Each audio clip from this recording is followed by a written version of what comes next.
Let's have a look. Ace of Cups. So I said that the world was the major completion. So the Ace of Cups, it's a new beginning. Aces are always the potentials for new beginnings, excuse me. Why do I say potentials? It's because even if you have a map with 100 spots marked X and every single one of them holds a treasure, you still have to go look for that spot. You still have to dig for it and you still have to bring up the treasure, right? The same with this. I always say these are like doorways that get presented to us. First, we have to spot that it's a doorway, and then we have to walk through the doorway. And the Ace of Cups is about a new emotional cycle. And that's usually how it goes. I kind of get the sense that when we're beginning something new, and especially a major life phase that we're beginning, first off, it has to feel good, right? It has to feel like something new. We have new emotions about it. We get that hope. We have that emotional growth. That's what the Ace of Cups is. Emotional growth, spiritual growth, healing energy, second chances in love. Now, love, I said love, that does not mean romance. Even though this can be a romantic reading for some of you, apply the energies as you will, as they resonate with your life. But this is about something that makes you happy. And that's the whole point of the aces. They hold the potential of the rest of the cycle. So when we start off with the Ace of Swords, we have our truth and we see where it can take us. The Ace of Wands, we have the inspiration of something that we want to create. The Ace of Pentacles, the seed that we want to plant to grow something, right? The Ace of Cups is the same. This is where our cup holds the potential, you know, all that love, all that whatever. And it's going to take us to the Ten of Cups. But there it is. The Ten of Cups, which is our happily ever after. So hopeful, very hopeful energy we kind of come into this week with. Now, the potential might be there. But we have the Knight of Pentacles here. So either this is to do with an earth sign, which is Taurus, Virgo, Capricorn, or someone who has that kind of energy. Remember, I say that the signs don't own the cards. They lend their characteristics. We have earth energy and we also have air. So we have, you know, another Gemini, Libra, or Aquarius coming in. But with the Knight of Pentacles, this is what the focus is on. This is what everything revolves around. And it might be that, you know, I kind of get the sense that there's some prospect that you see that could make you happy. But you want to take it slowly, very un-Gemini-like, or, you know, whether it's I don't know, maybe it's not your choice, right? I kind of think it is with the Two of Swords coming up there, but the Knight of Pentacles goes very slowly. We have the slowest moving knight and we have the fastest moving knight in both in your spread. And the Knight of Pentacles goes slowly because he doesn't want to make a wrong move. Sometimes he needs, sometimes he wants a perfect plan. You know, I'm not going to do this until this is perfect. But sometimes there isn't a perfect time. The perfect time is now, whether you have a great plan or not. It's about just going for it. And I kind of feel, I mean, the knights have they have bad reputations. And I don't understand why, because they are knights. They do not have the experience of the kings and queens. They are out there on missions and they do what they're meant to do. And the Knight of Pentacles, he is reliable. He will get the job done. But he's very careful, and I often feel it's because he doesn't have the experience of the King and Queen of Pentacles, that he hasn't seen that kind of success. So all he knows is the work that he's ready to put in to progress this mission or to get what he wants done, right? So, I mean, that's the only Pentacles that came up right here. It's almost like you're trying to be very responsible, very reliable, take it one step at a time and to do this. There's this whole kind of sense coming in of, yeah, like I said, trying to be practical. That's what's coming in. Now, this seems to stem from this energy. We have the Queen of Swords coming up as a past energy. And like I said, that's air energy, your energy, right? It's general though. Be aware, energies can go both ways, especially if there's someone central to your story. This is to help you, the viewer who's viewing this, gain a deeper understanding for your highest good, right? And so with the Queen of Swords coming up here, she has gone through she's gone through every difficult situation that you can think of. She's been through it. She's sometimes called the heartbreak queen, the divorce queen, the widow queen, because she's gone through so much pain. But she's turned all of that experience into knowledge. And out of that knowledge has become this, I always see her as very confident. Whereas I think he lacks confidence in what he's doing. That's why he takes a step and says, am I doing this right? Is this right? That's the kind of energy of the Knight of Pentacles. With her, she doesn't care. She doesn't think there's any mistakes. She doesn't think that, you know, that she can do it. She's not afraid to be who she is. Why? Because she survived so much. And what do I always say about the Queen of Swords? Damaged people are dangerous. They know they can survive. There was actually an Aquarian that got very offended when I said that. I said that in an Aquarius video once. And they got very offended. And I don't think they understood what I meant. Being damaged, that's not a bad thing. Those are your battle scars of everything that you've been through in your life. And she wears them with pride. And it's given her she's fearless now. She will speak her truth, because what can anyone do or say to her? But she also demands the truth back in return. So that's why she always has a sword of truth. You know, she's famously said that she will cut you if you speak. She has a very sharp tongue, and she will cut you with that if you bring bullshit to her. So with this card coming up as a past energy, it kind of feels here that, you know, this is coming into your own. This is knowing who you are. That you have gained this knowledge from everything that you've been through. And that would imply that either what you're doing is something completely new, and it kind of feels like, it's, you know, are you considering doing something new? Because then you're being reminded you are the Queen of Swords. You're not actually the Knight of Pentacles. You don't have to go that slowly. Focus on what you know. Focus. You know, she's brave. She's courageous. I do see her as being brave and courageous, because nothing frightens her. She doesn't have faith in what's coming up or what people are saying to her. She has faith in herself. She has faith in the knowledge that she survived everything up until this point. She'll survive whatever else comes her way. So I kind of get the sense there's a kind of cautious energy here, especially with that column down there. But have a look at what's in the present. We have the Ten of Cups. Now I kind of get the sense that it's almost as if, I don't know, this could be a relationship, a job, a hobby, something that you consider, you're at this point, your cup is overflowing. You have this prospect of, oh my God, this could bring me great happiness, a new emotional cycle's coming in. Because you see this, you see the end game, you see where it can take you. And remember I said that the cycle goes from the ace to the 10. Now that's the case for some of you. For others of you, this is about closing out this old emotional cycle.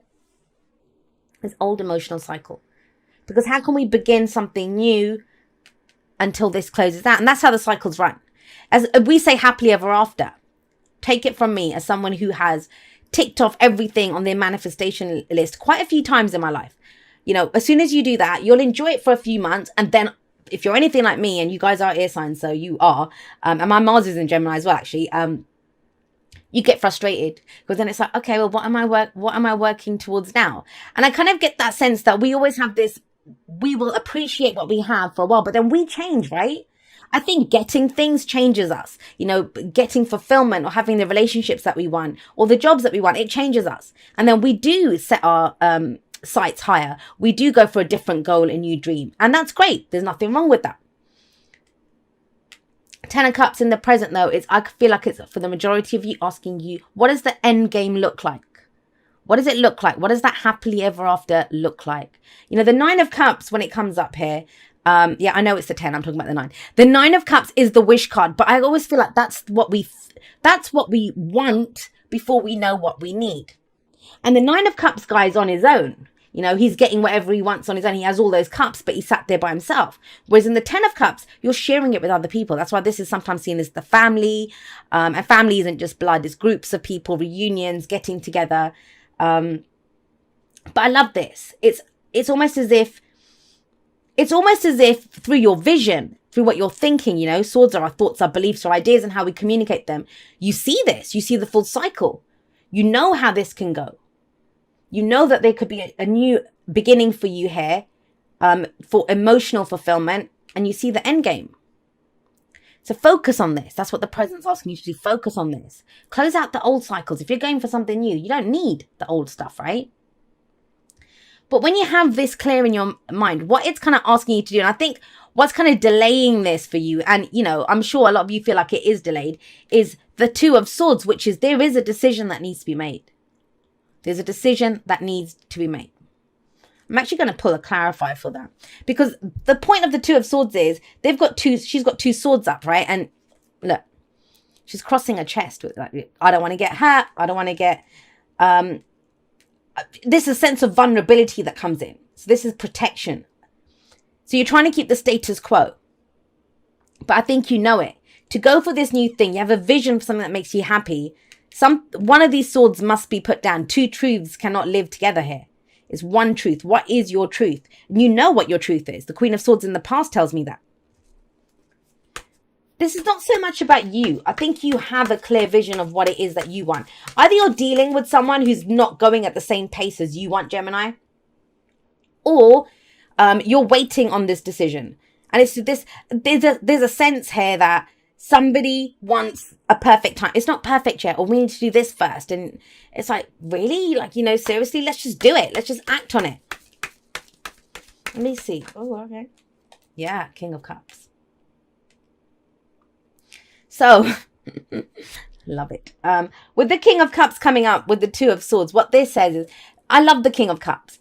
And I don't know who else got this. Somebody else got the King of Cups, but he's a king, right? So he has mastery over his suit. What does that mean? It means he has that emotional intelligence. He understands his emotions, but he's not ruled by them. He's not like the Knight of Cups, who whatever he does it following his emotions. He's not like the Queen of Cups, who has a depth of emotion. She swims in those deep waters. The King of Cups, he understands emotions, but they don't rule him. They don't rule him. He's the king. He's the ruler, right?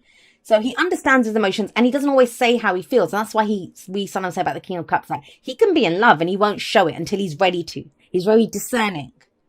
He understands his emotions, but there's great depth here of emotions, and still waters run very deep with this guy. So, I mean, do not be surprised, Gemini, if this is a week where you kind of, we have a lot of swords coming up, but it's almost like you're losing yourself in this emotional sense. And I don't mean that in a bad way. I think it's nice to be lost that way. There's an oracle deck called Les Vampires, and there's a card in that, I think it's called Ecstasy. And it's the bliss of losing yourself, of becoming enraptured in something else. It's nice, but we must trust what we are being enraptured by. And it kind of feels like that's the thing here. You don't know whether you can trust this yet.